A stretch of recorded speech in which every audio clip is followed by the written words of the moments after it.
So, kamusta po mga ka-Streetwise? Ako po si Takeru Miyamoto at welcome po sa aking munting channel. So, mga kababayan, kinukuyog po ngayon online at binabash po itong paboritong senador ng mga Duterte Bobo supporter, ng mga DDS, na si Bato de la Rosa. Kasi po, no, pinagbantaan po na sasapakin daw po sa muka ni Bato de la Rosa itong congressman po ng Akbayan Party List na si Percy Sandanya. Okay. So, violente na nga itong si Bato, bobo pa. Eh, in the first place, no, medyo ano yung pagiging violente, hindi na po bago yan di ba? Sa mga Duterte Bobo supporter. Eh, ang problema mga kababayan, violente na nga, mapanlait pa. So, sabi nga po ni Bato de la Rosa, no, bukod nga daw po sa sasapakin, ang sabi pa nga ni Bato, yung mukha daw po ni Percy Sandanya, baliko, ngiwi. So, pag sinapak niya raw yung kabila, di diretso. Ang problema dito mga kababayan, bobo po talaga itong si Bato hindi ba alam ni Bato de la Rosa na itong si Percy Sandanya, eh, stroke, stroke survivor? Oh. O, di ba? O, so ngayon, ang lalabas ngayon dito, kasi ganyan na ang Pilipino ngayon.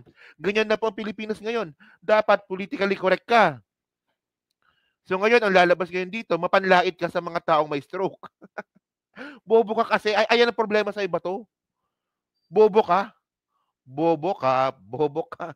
So, tingnan niyo 'to, pakita ko 'to sa inyo 'no. So, saan ba nagsimula 'yan? Okay. So, ito, nakita ko 'to from News 5. So, sabi dito, duwag ang mga bully. Netizen group blast De La Rosa over cruel insults against lawmaker. Okay. So, sabi dito, kay February 8, 'no. Okay, basahin natin, sabi dito, Senator Bato de la Rosa on Saturday, 'di ba, kahapon, drew flack for his alleged brash remarks against Akbayan Party List Percy Sandanya, okay, who slammed the statement of Vice President Sara Duterte regarding her impeachment case. So, De La Rosa via her verified Facebook account. Yung meron check so verified Facebook account ito ni Bato de la Rosa. Poke fun at Sandanya physical condition and threatened to punch him. De La Rosa is a close ally of Duterte, Carpio, di ba? Sabi dito, okay, yung mukha mo, Sandanya, sinapak ng di natin alam, kaya ngiwi. Lumapit ka nga dito kasi sasapakin kita sa kabilang muka para balanse. Said De La Rosa in Bisaya in the comment section of a post by Inquirer.net, which swiftly went viral. Gago talaga 'tong si Bato, puta. So ngayon, mga kababayan, syempre ito comment section lang po ito. So anong nangyari dito, binura na po yung binura na yung comment. Ewan ko lang, naghahanap ako ng screenshot, wala akong makita Pero at least meron tayong reference na balita from News 5. So ngayon, mga kababayan, no, ang problema kasi dito, ito. Sumagot si Percy Sandanya. Ito, verified rin to verified Facebook account din to ni Percy sa Sandanya. Sabi ni Percy, no? O nga, balik ko nga yung mukha nung hiwi nga, no? Di ba? So, sabi dito ni Percy, tabingin ang mukha ko dahil baklang ngiwi na ito ay stroke survivor, yakap na himagpit sa mga kapwa kong stroke survivor. Well, sana Bato de la Rosa, sana may stroke ka din. Para malaman mo kung anong pakiramdam ng mga taong nilalait, di ba? Kapag kayo po ay nagkaroon ng stroke. Di ba? Kasi, minsan kasi Bato de la Rosa, yung pagiging ignorante kasi minsan, di ba? Dapat po tinatago po yan. Tanga-tanga ka po talaga. Isipin mo ako matagal na akong inis sa'yo Yung, isipin mo yung nagpahiring ka. Tapos ang bida mo doon si Jonathan Morales. So ano nangyari sa hearing mo? Lumabas na sinungaling si Jonathan Morales.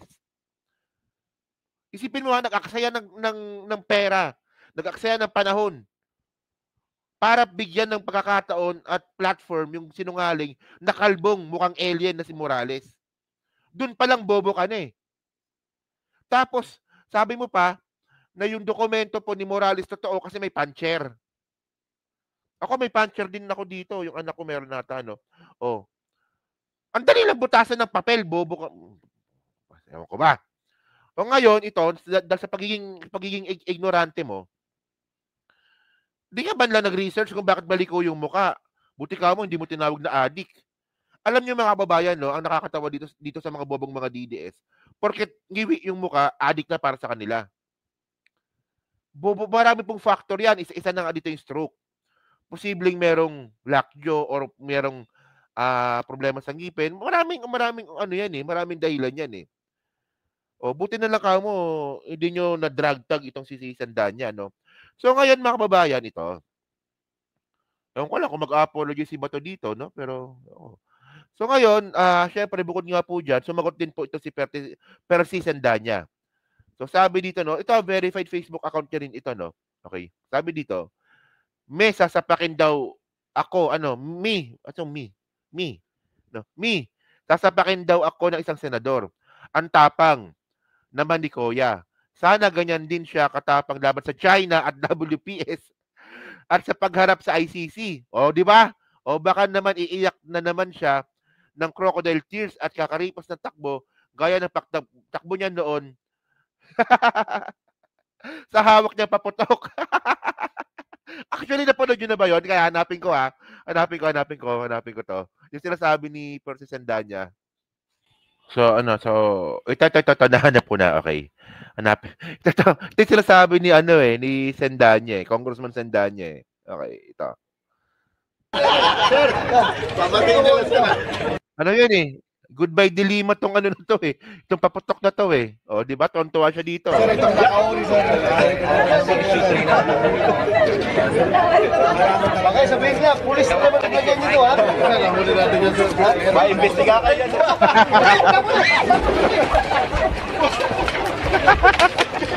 Tumakbo. Wala ka pala eh.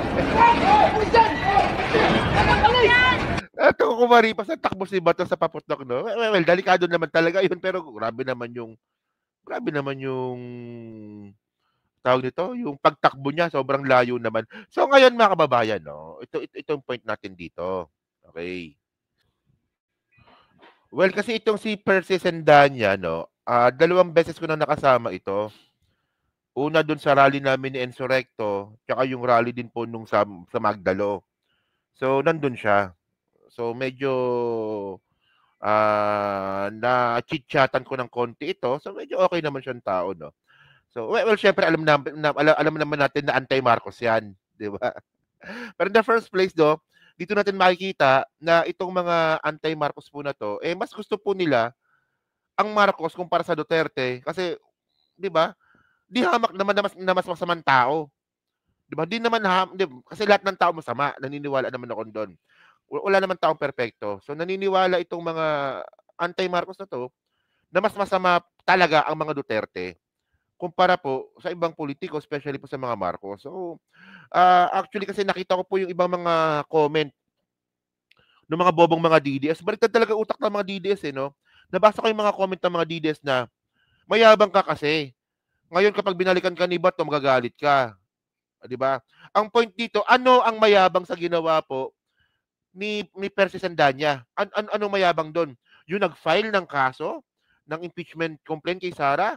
Yung nag-rally sa kalsada, ayun ba, mayabang ba para sa inyo yun? Ang totoong mayabang mga kababayan, yung mga Duterte. Oh, yung mga bagay na dapat hindi na po nila ginawa, pinagmamalaki pa. Pagpatay ng tao, dapat tinatago yan. Niyayabang pa nila. Sabi sa inyo, yung mga utak ninyo baliktad eh, no? So ngayon mga kababayan, saan ba nagsimula tong away na to? So base po dito sa mga nahanap natin, nagsimula po kasi ito, dito po sa statement nga po ni Percy Sandanya. Dito, panoorin nyo to. Na sinabi niya mas masakit maiwanan ng jowa kaysa ma-impeach. Ipinapakita nun kung gaano kababa ang kanyang regard o pagtingin sa public service. Kung gaano hindi niya pinapahalagahan ang mandato ng taong bayan at yung ating mga democratic processes. Gusto kong sabihin kay VP Sara, hindi ito usapin ng jowaan. Usapin ito ng public accountability at pananagutan. Di ba? Actually, doon ako natawa no, sa sinabi ni Sara, no. Nagpahabol pa talaga, no, na mas masakit pang maiwanan ng jowa kaysa ipa-impeach ng Kongreso. Anong kinalaman ng jowa doon? Ang layo nung ano eh, ang layo nung comparison eh.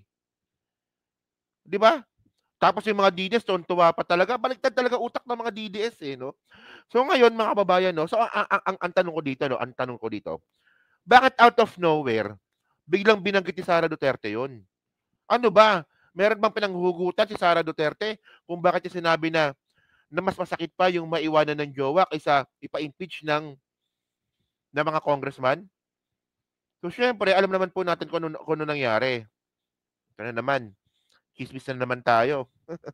O intriga, kasi gusto ni Sara ng intriga, so bigyan natin ng intriga. O, ito alam niyo na to. O, John Amores. Sell Sara Duterte letter, GRU, Jersey, Tubos Toyo. Sorry, ulitin ko ah. John Amores sells Sara Duterte letter. JRU, Jersey, Tubos Toyo. So ngayon mga kababayan, ito. Ito nangyari to January. Teka. January. Sana ba yun to? O January, wala pang isang buwan. 2 linggo pa lang. Oh. So ito ba, Sara, yung gusto mong palabasin dito? Nag-break na kayo ni John Amores? Kung totoo yung chismis, ha? So isipin mo, ha? Binenta ni John Amores yung letter mo. O kaya ba nasabi mo? Kasi ano to eh, parang sinyalis ito na break na tayo. O di ba kasi nakalagay naman to dito sa balita eh, no? From Inquirer ata to, no? So sabi dito, yan na, a colleague in Bostoyo store added that Sara letter is the value given it was used as ammunition against Amores, which the player said led to rumors the vice president gifted him a resort and a gas station and placed between 15 to 20,000 pesos. O, di ba? So, the two men eventually agreed on 67,500 for both items and Amores, di ba? So, ngayon, mga kababayan, no, sabi dito ng colleague o kasama ni Boss Toyo, na yung letter nga po ni Sara Duterte po na yan, di ba? Eh, nauwi po sa chismis na si John Amores nga daw po ay binigyan daw po ng gas station at saka resort ni Sara Duterte. So ngayon, so, syempre kasi gusto mo ng intriga, Sara, so bigyan natin. So ito ba yung sinasabi ni Sara? Na, kasi ano eh, parang out of nowhere, di ba? Parang usapin dito, impeachment. Ang usapan, impeachment. Di ba? Bigla mong sisingit yung tungkol sa jowa. So ano ba? Out of nowhere, bigla ka may sinabing ganon? So ang lumalabas nun, meron kang pinaghuhugutan.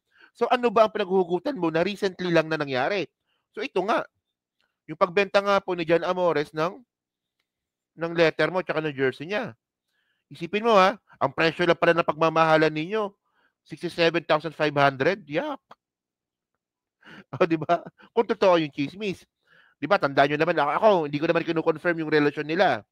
Ang sinasabi lang natin dito, merong chismis na lumalabas. O, di ba? Yung sa'yo, Sara, puro kakatarantaduhan eh. So, ngayon, mga kababayan, no, so dyan pa sa Team Replay, no, ano masabi nyo nga po dito sa comment nga po ni Bato de la Rosa laban nga po kay Percy Sandanya. So, para ba sa inyo, napaka-insensitive ba ni Bato de la Rosa? Or masyadong sensitive lang tayo? Di ba? Insensitive tsaka sensitive, di ba?